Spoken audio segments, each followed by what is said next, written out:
Alright guys, what is going on? Doing this thoughts from the TNA on their first show on Pop. To be honest, I liked it. I really did like it. You know, we got these people out here gonna bash the shit out of it. Everyone knows that. We got TNA haters out there. But guess what? WWE didn't get Mike Bennett. So fuck them. Mike Bennett's a fucking beast. I mean, Mike Bennett was really great. I don't even care.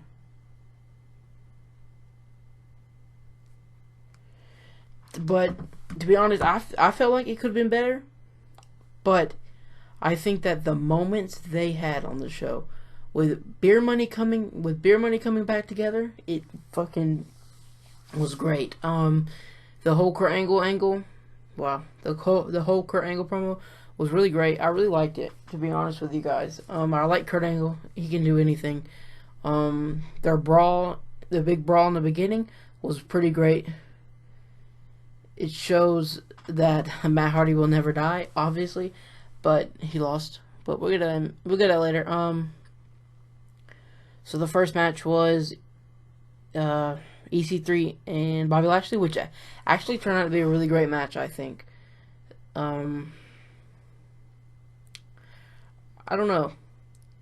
I feel like it would have been cool to see EY and Bobby Lashley in the beginning for that match, but it was actually still a pretty good match. Then the next thing we saw the Kurt Angle thing, and he got Drew Galloway to be his first opponent on his farewell tour, and I think that's pretty cool.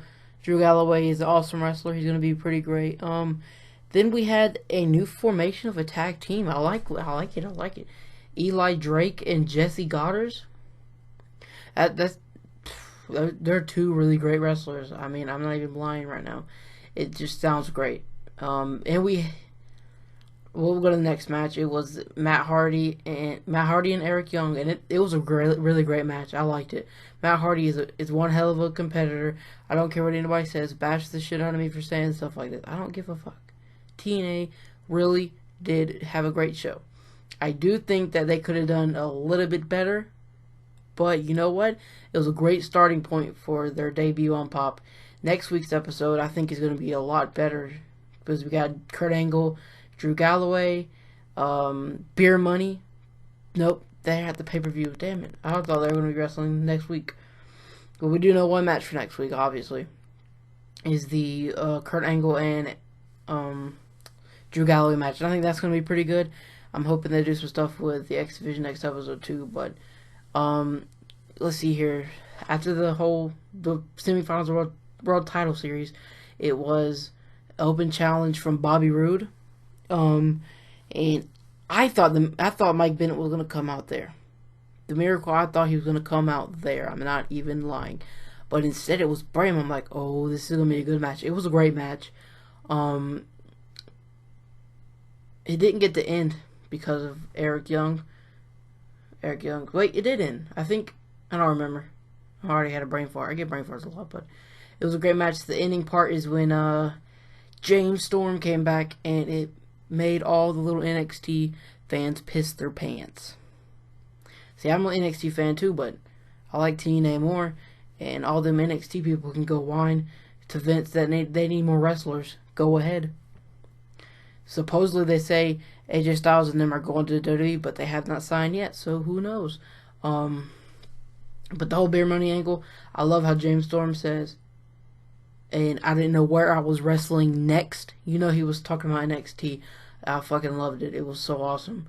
Then we had one hell of a knockouts match. The fans were chanting, "This is awesome," and I was like, okay, let's go. These fans are going crazy. I was hype. It was pretty cool. And then at the end of the match, which Gail came out to wrestle for Angelina Love, which I'm pretty sure everybody knew she was pregnant, but Angelina Love was. We saw Awesome Kong come out, and I'm like, oh, the dollhouse is gonna get destroyed. They're done. No.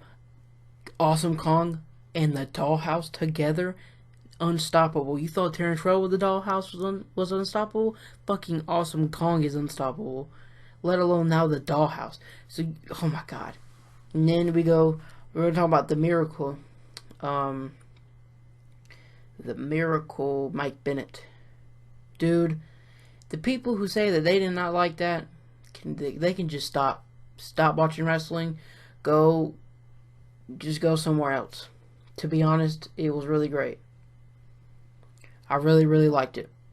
And I think that Matt Hardy's turning heel, and he's going with the Miracle because it just makes sense. I heard they had I didn't when I first started watching ROH when it came to Georgia on regular TV.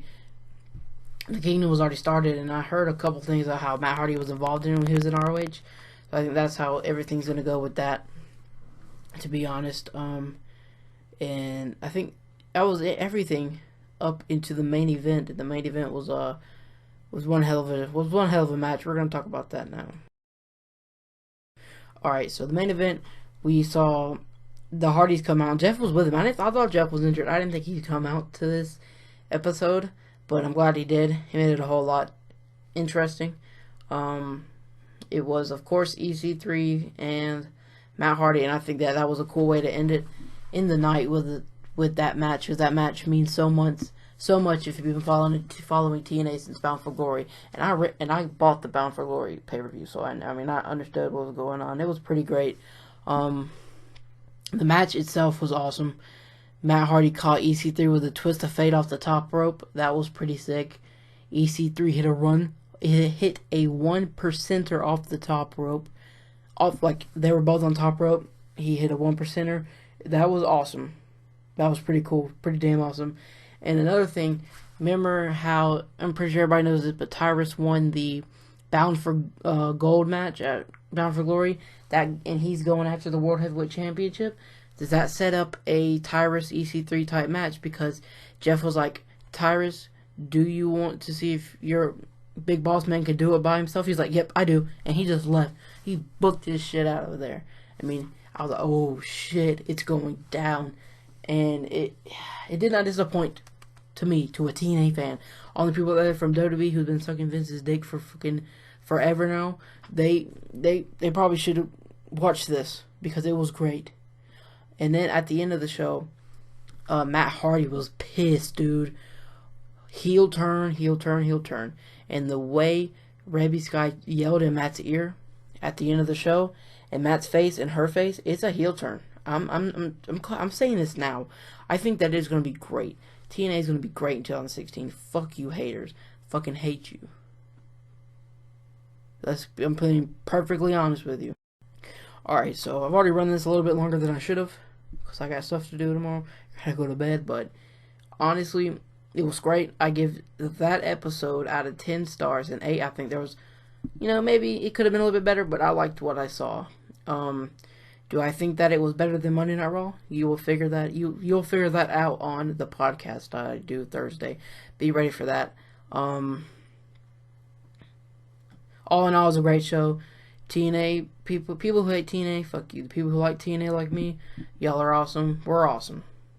People who've never watched TNA, I think you should watch it. Yeah, and if you just watch it, I'm pretty sure you'll like it. It was really, really great to see. Beer Money's back. They're forming some new tag teams. They got some new people. I think it's going to be great. But like, subscribe, and comment, guys. And I'm happy and excited for TNA Impact 2016.